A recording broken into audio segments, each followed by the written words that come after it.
Salut à tous, comment vous allez? Nouvelle vidéo sur l'actualité du MotoGP. Normalement, on a une vidéo chargée en informations et en rumeurs un peu de paddock.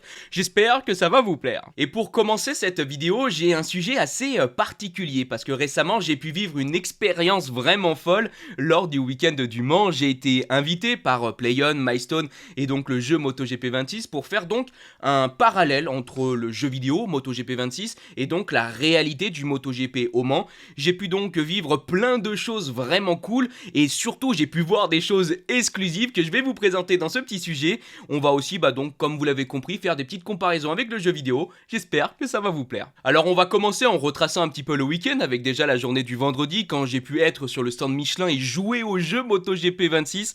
C'était déjà quand même quelque chose d'assez particulier. J'étais devant tout le monde. Je vous avoue que le gameplay a été absolument cadavérique et pour terminer là-dessus, il faisait assez chaud sur le stand et j'étais à deux doigts de tomber dans les pommes à la fin, à deux doigts du malaise. Mais voilà, c'était quand même très cool de pouvoir vous rencontrer sur ce stand et de pouvoir aussi jouer à ce jeu que moi, vous le savez, j'apprécie. Donc c'était vraiment cool. L'expérience juste après, par contre, était encore plus fantastique. Là, on rentre vraiment dans le dur. On a pu tout simplement aller dans les stands MotoGP et on a pu donc aller au sein d'un box donc d'une équipe MotoGP, le box du team Honda officiel. J'ai pu voir la moto de Joan Mir toute neuve, toute belle, à 10 cm de moi. C'était extrêmement particulier parce que oui, je suis déjà allé sur des circuits, j'ai déjà vu des motos à une certaine distance, je regarde évidemment le MotoGP à la télé, mais quand tu as une MotoGP, cette magnifique moto à quelques centimètres de tes yeux, waouh, c'est quelque chose quand même d'assez extraordinaire et qui m'a fait vraiment palpiter mon petit cœur. Et c'est aussi quelque chose que vous pouvez évidemment revivre dans le jeu MotoGP 26 si jamais ça vous intéresse. Vous pouvez peut-être pas toucher la moto, mais au moins vous pouvez être à l'intérieur d'un box. Vous pouvez par exemple parler à l'ingénieur, changer de moto, changer les réglages, les disques de frein, modifier un petit peu votre machine si vous voulez qu'elle soit plus agile en courbe ou en sortie de courbe. Bref, vous pouvez presque faire tout comme dans la réalité depuis le jeu vidéo. Et juste pour conclure par rapport donc à cette visite des box, j'ai une petite anecdote parce que j'ai essayé moi de filmer tout de suite le tableau de bord, le guidon avec tous les boutons et tout de près, parce que moi je trouve ça évidemment exceptionnel. Et il y a directement le mec de Honda, il m'a fait non. Et hop, j'ai dû supprimer la vidéo, donc bon, je suis désolé, malheureusement on n'aura pas de vidéo de près du tableau de bord, mais bon, j'ai essayé. L'après-midi, on a pu aussi filmer quelque chose de vraiment exclusif, quelque chose qui est quand même très rarement filmé, l'intérieur de la régie du MotoGP, et c'est là qu'on se rend compte qu'il y a vraiment des centaines de caméras et que c'est une véritable petite fourmilière à l'intérieur. Waouh, c'était quelque chose aussi de très particulier. Moi personnellement, j'avais jamais vu ça encore et je suis très content de pouvoir vous partager justement ce genre d'image. Et du coup, pour terminer cette belle journée du vendredi, cerise sur le gâteau, j'ai pu voir les MotoGP rouler au bord du circuit. C'était aussi évidemment assez palpitant. J'avais été jamais aussi proche techniquement de voir des MotoGP rouler. Et clairement, ça va vite. Et si justement vous aussi vous voulez aller en piste et devenir un pilote MotoGP ou un pilote du championnat du monde moto, et vous pouvez justement le faire dans MotoGP 26 parce que les trois catégories sont jouables, le Moto3, le Moto2 et le MotoGP. Bon, de toute façon, je pense que vous l'avez compris, dans MotoGP 26, vous pouvez globalement revivre un week-end du championnat du monde moto, vous pouvez ressentir l'immersion du monde de la moto, tout en pouvant rouler sur l'intégralité des circuits de la saison 2026, avec des belles tribunes qui sont pleines comme au Mans. Ça faisait bien plaisir aussi au Mans de voir ces tribunes remplies, et c'est aussi le cas dans le jeu vidéo. Pour continuer dans notre week-end, lors de la journée du samedi, j'ai pu visiter la pit lane, la voie des stands. Alors je vous ai parlé d'une véritable fourmilière pour la régie du MotoGP. Alors je peux vous dire que la pit lane, il y a un monde, mais j'ai pu en tout cas filmer aussi quelques belles petites images, voir par exemple les box, voir aussi les motos, mais bref, j'avais évidemment des étoiles plein les yeux, clairement. On passe donc maintenant à cette journée du dimanche, et là c'était une journée assez tranquille. J'ai pu voir tranquillement assis dans ma belle petite tribune Fabio Quartararo les trois courses donc de ce championnat. On s'est pris quand même une sacrée averse avant la course du Moto3. Alors je sais pas s'il y a beaucoup de personnes qui étaient au Mans et qui regarde cette vidéo. Mais moi, personnellement, j'ai pris bien la flotte et je suis toujours malade des jours et des jours et des jours plus tard. Alors après, vous, si vous aimez la pluie, n'hésitez pas dans le jeu MotoGP 26. Vous pouvez rouler dans des conditions pluvieuses. Moi, je vous avoue, par contre, qu'en tribune, je me l'ai gelé et j'étais pas très content. Mais heureusement, ensuite, ça a séché et on a pu avoir 3 très très belles courses. Le Moto 3, le Moto 2, le MotoGP, on a pu avoir de la baston. Mais ce fut une expérience tellement particulière, vraiment. Et quand je dis particulière, c'est positivement. Parce que j'ai pu voir des choses que je ne suis pas censé voir, on va dire, normalement. Quand je peux voir la moto de mire à quelques centimètres, quand je peux aller en bord de piste, quand je peux vivre aussi d'un point de vue général l'expérience du week-end du Mans. Parce que moi, cette année, normalement, je ne devais pas aller au Mans. Et justement, j'ai pu le faire. Et ils m'ont permis en plus de pouvoir inviter mon papa. Donc, j'ai pu partager tout ça avec mon père. Je ne sais pas si vous imaginez à quel point c'est gratifiant et à quel point ça me fait être heureux de me dire que j'ai pu faire vivre ces expériences inédites aussi à mon papa, lui qui adore le MotoGP. C'est voilà, donc un immense merci à vous tous parce que vous êtes aussi le cœur de tout ça. C'est vous qui me permettez ensuite de pouvoir justement réaliser ce genre de choses. Donc un immense merci à vous. Je vous invite bien évidemment à acheter le jeu MotoGP 26 si vous voulez. Vous pouvez l'acheter bien sûr dans les magasins ou alors vous avez, si vous le voulez en digital, le lien qui est donc directement en description. Et voilà, c'est un jeu moi qui me plaît bien. Je suis content de pouvoir en parler, je suis content de pouvoir le mettre en avant. Je trouve que c'est un super sponsor. Et voilà, j'espère que ça vous plaira aussi et que peut-être vous allez aller chercher le jeu ou l'acheter en digital. Passons donc maintenant à nos actualités et on commence par un sujet un petit peu farfelu parce qu'on a appris que récemment le MotoGP envisageait pour 2027 de faire en sorte que les pilotes n'aient plus qu'une seule moto dans le box. Alors je vous rappelle qu'actuellement on a donc 2 motos dans le box en MotoGP parce qu'au sein du championnat du monde moto on n'a qu'une seule moto en Moto 2 et en Moto 3. Et donc on pourrait aussi à l'avenir changer ça pour la catégorie reine et passer à une seule moto.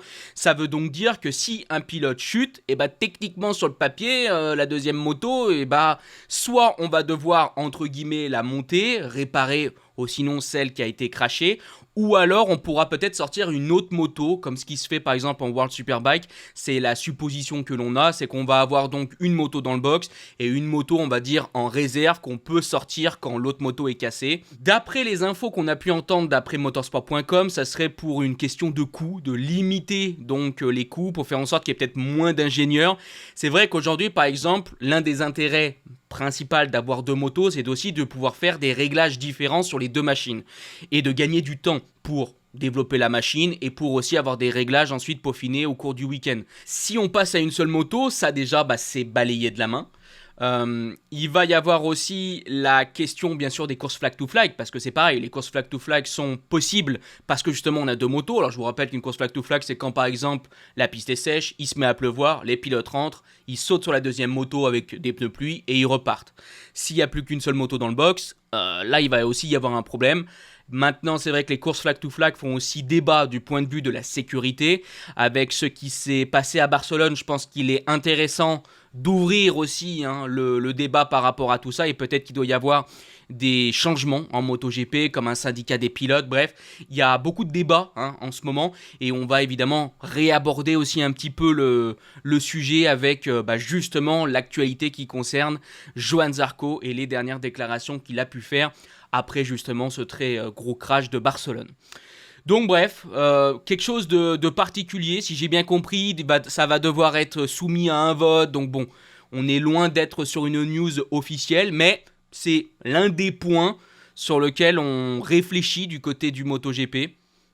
Bon, moi je suis un peu mitigé, mais nous verrons bien. On va maintenant parler d'Aprilia. Depuis quelques temps, on se pose quand même une question assez principale. Pourquoi le constructeur italien n'a pas de sponsor titre ? Je vous rappelle que techniquement, Aprilia sponsorise sa machine en mettant le gros nom Aprilia sur le carénage droit et gauche.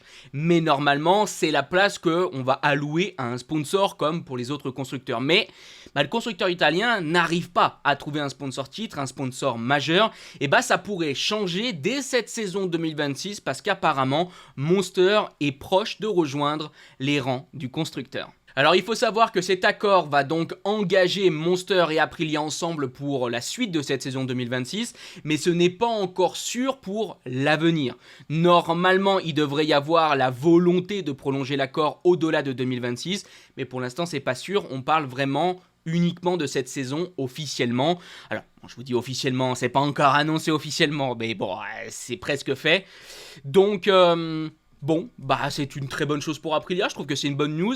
Je crois, si je me rappelle bien, qu'on en avait parlé justement dans une vidéo des problèmes justement d'Aprilia du point de vue donc de ce fameux sponsor titre. Je vous rappelle aussi qu'Aprilia est le plus petit budget du MotoGP, donc au vu de leurs résultats, au vu de ce qu'ils proposent, au vu de ce qu'ils ont développé comme machine cette année, bah, c'est une très très bonne chose d'avoir une belle rentrée d'argent, d'avoir aussi un sponsor titre aussi important que Monster, avoir aussi ce qui va se passer du côté de Monster, parce qu'on parle peut-être d'un départ de l'équipe Ducati.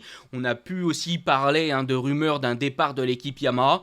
Donc il y a des gros changements attendus du point de vue des pilotes, mais c'est peut-être aussi le cas pour les sponsors titres. Pour terminer avec Aprilia, on va maintenant voir les propos du PDG Massimo Rivola, qui est justement revenu sur l'accrochage du GP de Barcelone et précisément sur le fait que Pedro Acosta a pu reprendre la course malgré le fait que techniquement il est l'une des personnes qui a causé l'accident d'Alex Marquez. Alors on se lit ses propos et on revient là-dessus.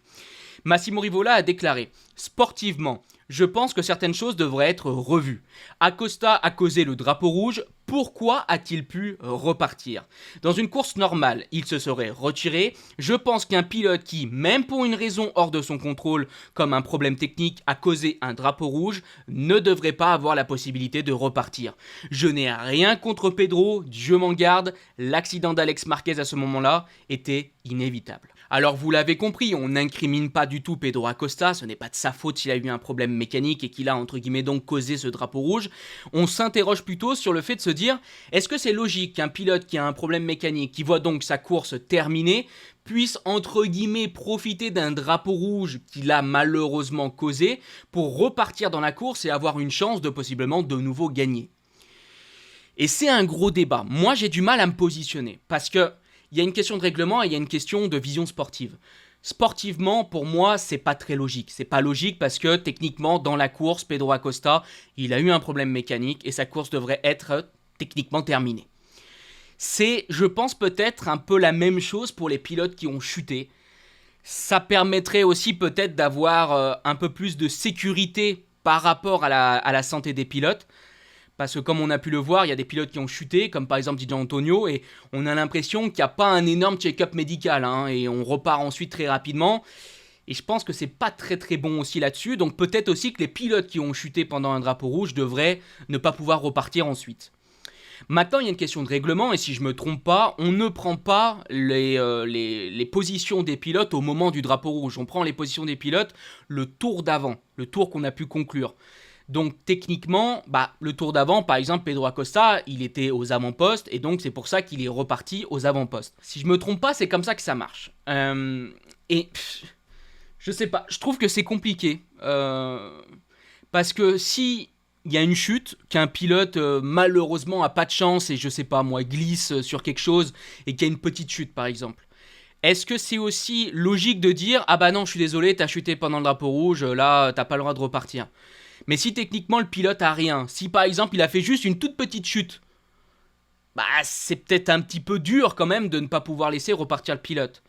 Alors après on peut aussi peut-être se poser la question de est-ce qu'on ramène la moto au box en état ou pas en état. C'est vrai que par exemple Pedro Acosta, ce qui est particulier, c'est que techniquement il est rentré au box avec une moto qui ne fonctionnait plus et il a pris sa deuxième machine. Voilà, il va falloir, je pense, ajuster le règlement, essayer d'analyser ce qui s'est passé à Barcelone. Donc voilà, il y a une question de règlement, il y a une question peut-être de logique sportive. C'est pas facile, je trouve, à vraiment juger et à passer dans un camp ou l'autre. Maintenant, je voulais vous parler d'une news qui concerne Honda parce que c'est un changement significatif pour l'année prochaine. Après des années et des années à la tête de cette équipe MotoGP, Alberto Puig va perdre sa place, il va être remplacé. Alors on ne sait pas techniquement encore par qui, mais les rumeurs placeraient apparemment Davide Brivio, ce qui serait quand même quelque chose de très très fort hein, pour le constructeur, mais la perte d'Alberto Puig, c'est quand même une perte massive. Alors apparemment, il garderait un rôle au sein de Honda, mais il ne serait donc plus la tête hein, de cette équipe MotoGP. Alors je sais qu'Alberto Puig, il n'a pas une très très bonne image du point de vue du public. On le voit souvent comme quelqu'un de renfermé, d'assez froid. Mais on a pu voir par exemple hein, les pilotes Honda Usine vraiment être impactés entre guillemets par ce départ. Et ils ont clairement vanté les mérites d'Alberto Puig. C'est quelqu'un qui connaît très très bien ce sport. C'est quelqu'un qui connaît très bien le package de cette machine.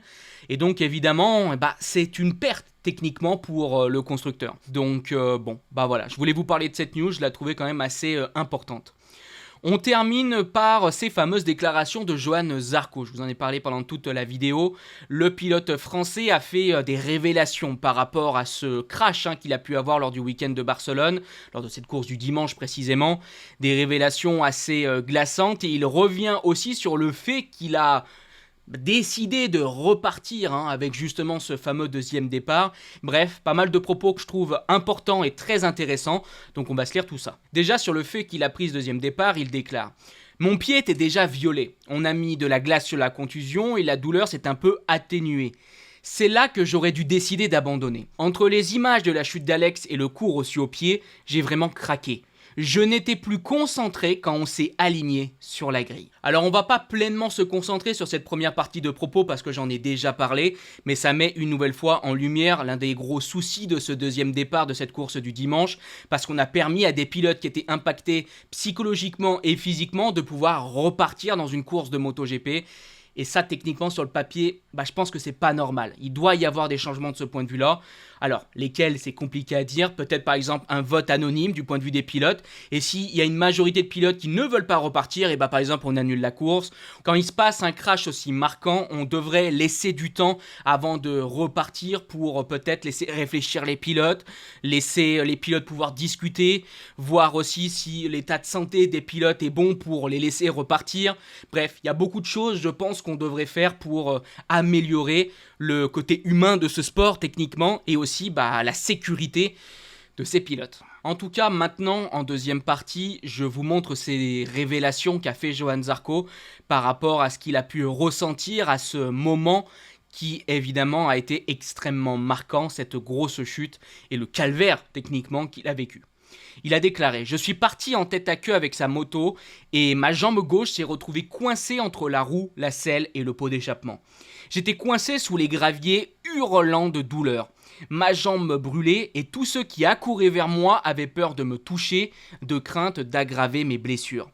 Alors j'ai réussi à me dégager moi-même et finalement ils m'ont aidé. Je n'avais jamais rien vécu de tel et c'était absolument terrifiant. » Je crois que j'ai vu justement une news passer sur Francesco Bagnaia qui avait été justement complètement ébranlé par cette chute parce que lui il s'est retrouvé au cœur de cette horreur quand il a vu le pilote français coincé dans la moto, hurlant de douleur, la jambe en vrac, vous imaginez la vision ? Vraiment horrible et je vous parle même pas de Johann Zarco, ça a dû être, mais oh là là, ça devait être vraiment une scène, mais... Bon, vous avez compris l'idée en tout cas. Et moi, ce que je trouve aussi admirable, c'est qu'après avoir vécu une scène horrible comme celle qu'a vécue Johann Zarco, on le voit ensuite donner une petite news quand même à l'hôpital avec un petit sourire, il fait des blagues. Tu te dis quand même, ces pilotes, ils ont une force psychologique, c'est admirable. Vraiment, c'est admirable. C'est vraiment des battants et des gladiateurs, comme j'aime souvent dire. Bravo, vraiment bravo. Donc c'est une scène qui je pense nous aura tous marqués. On va espérer retrouver Zarco rapidement en MotoGP. On a pu avoir quelques news, il est rentré en France, il a été observé, il va donc se faire opérer, mais on va attendre encore un petit peu de temps. Je crois qu'on parlait de 4 semaines, si je me rappelle bien, au moment où on a pu avoir ces informations. Donc voilà, Johann Zarco, dans quelques semaines, il va être opéré, et je pense qu'on en saura plus sur... son état de santé et quand il reviendra. Donc voilà, en tout cas pour moi on est arrivé à la fin de cette vidéo. J'espère que malgré ce sujet, c'est sûr qui ne fait pas plaisir, cette vidéo vous a quand même plu d'un point de vue général. Et si elle vous a plu, n'hésitez pas à la liker, partager, commenter. Encore un grand merci donc à PlayOn, Milestone et MotoGP26 d'avoir sponsorisé cette vidéo et de m'avoir permis de vivre cette belle aventure au Mans lors de ce week-end MotoGP. Une nouvelle fois, si le jeu vous intéresse, vous avez un lien en description pour le prendre en digital. Bref, Je vous dis bye bye les potes, à dans quelques jours. Bisous.